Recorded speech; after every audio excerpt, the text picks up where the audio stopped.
தெரிஞ்சுட்டேன். கடன் மட்டும் வாங்கக்கூடாது. சும்மாவது வீட்டில் உட்காந்துக்கலாம். கடன் மட்டும் வாங்க. அஸ்ஸலாமு அலைக்கும். ஒரு சொல்கிறத கேட்டிங்களா? கடன் மட்டும் வாங்காதீங்க. எங்கள் அப்பா சொல்லுவார்,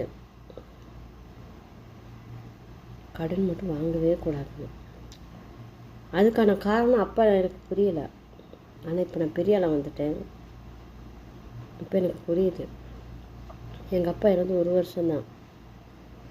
எங்கள் அப்பா இருக்கிற காலம் வரைக்கும் யாருக்கிட்டையும் கடனே வாங்க மாட்டார். பட்னியாக கிடந்தாலும் பரவாயில்ல அப்படிங்கிறாரு. எங்கள் அப்பா சில நேரங்களில் டொய்லெட்லாம் க்ளீன் பண்ணி, இந்த டொய்லெட் குழியெல்லாம் க்ளீன் பண்ணிட்டு வருவார், காசு வாங்கிட்டு வருவார். நல்லா சண்டை போட்டு 10 வருஷமாக நான் கதைக்கிறதே இல்லை என்னால். அவருக்கு வந்து சொல்லுவார், நான் வந்து கடை வாங்கலையே, யாராவது வந்து வீட்டில் கடைக்காரன் நிற்கிறானா? இல்லையே, கஷ்டப்பட்டு உழைக்கிறேன், கடன் தான் வாங்கலை, அதனால் நான் பேசாமல் கூட இருந்திருக்கிறேங்க. அதுக்கப்புறம் தான் எனக்கு புரியுது கடை வாங்குறது எவ்வளோ பெரிய மோசம். ஏன்னா கடன் கொடுக்கலன்னு 10,000 தடவை கால் பண்ணுவாங்க, 10,000 தடவை மெசேஜ் போடுவாங்க.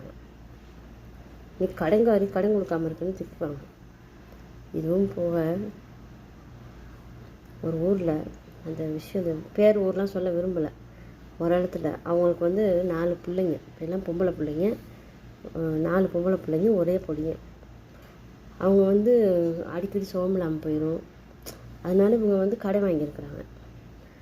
கடை வாங்கினா ஒரு 6-7 மாதமாக அவங்களுக்கு சுகமில்லை. இவங்களும் கடை வாங்கிக்கிட்டே இருக்கிறாங்க.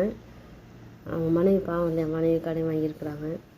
கடை வாங்கி வீட்டு செலவெல்லாம் பார்த்துருக்காங்க. சின்ன பிள்ளைங்க.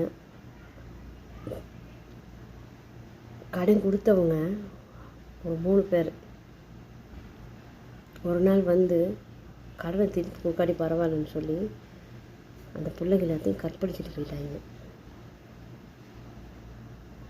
இப்படி நடந்துருக்குங்க. இப்போ அவங்களாம் பெரிய ஆளாக வந்து கல்யாணம் முடித்து எல்லாம் நல்லா இருக்கிறாங்க. அந்த பிள்ளைங்களுக்கு வயசு எத்தனை தெரியுங்களா? ஒரு பிள்ளைக்கு 8 வயசு, ஒரு பிள்ளைக்கு 6 வயசு. அப்படி சின்ன பிள்ளைங்க. பொடியனுக்கு 2 மாதம் பிறந்து. இப்படி ஒரு விஷயம் நடந்ததுனால எங்கள் அப்பாவுக்கு வந்து எங்கள் அப்பா கேள்விப்பட்டு போயிட்டு பார்த்துட்டு ரொம்ப கவலைப்பட்டு வந்திருக்காரு. அன்றைக்கி முடிவெடுத்தாராம், வாழ்க்கையில் இனி நம்ம கடனே வாங்கக்கூடாதுன்னு. சாகிற வரைக்குமே எங்கள் அப்பா கடனே வாங்கலை. ஆனால் இந்த குடிச்சிட்டு பண்ணுற சில விஷயங்கள்னால கோவப்பட்டு நான் கதைக்கிறதே இல்லை. நான் ரொம்ப கோவப்பட்டு கதைக்காமல் இருக்கேன். அதையும் பெரிய தப்பு தான். மனசுக்கு